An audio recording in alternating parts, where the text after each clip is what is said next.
Assalamualaikum dan salam sejahtera. Bersama saya Nur Tasni Mustafa dalam Buletin Kedah Sejahtera.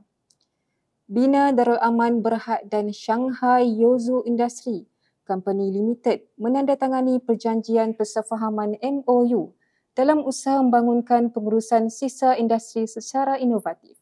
Menteri Besar Kedah Datuk Seri Muhammad Sanusi Maknur berkata, usaha sama ini bertepatan dengan tema utama dalam Pelan Pembangunan Kedah 2035, melibatkan pengurusan sisa industri terjadual secara inovatif.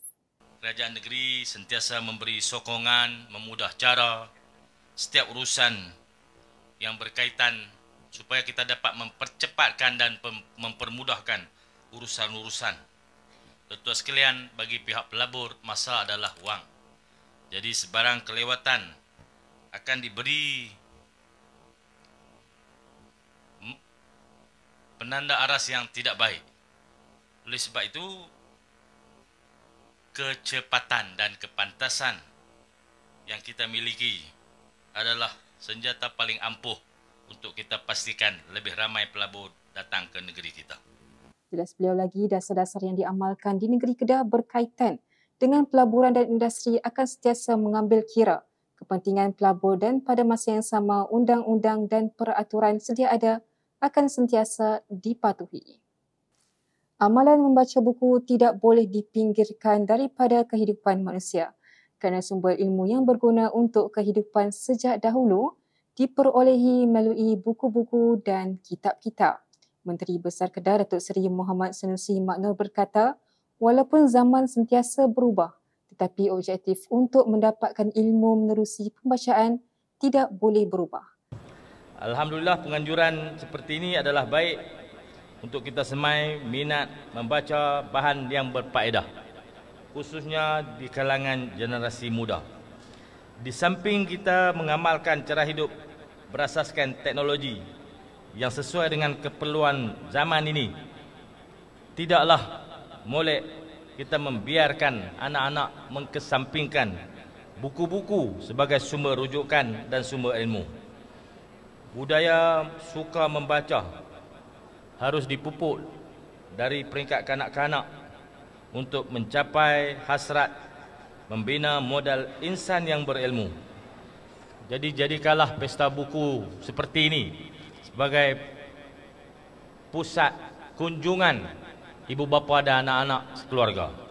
Jelasnya lagi, di samping menggalakkan anak-anak mengamalkan cara hidup berasaskan teknologi yang sesuai dengan keperluan semasa, ibu bapa tidak boleh membiarkan anak-anak mengesampingkan buku-buku sebagai sumber ilmu.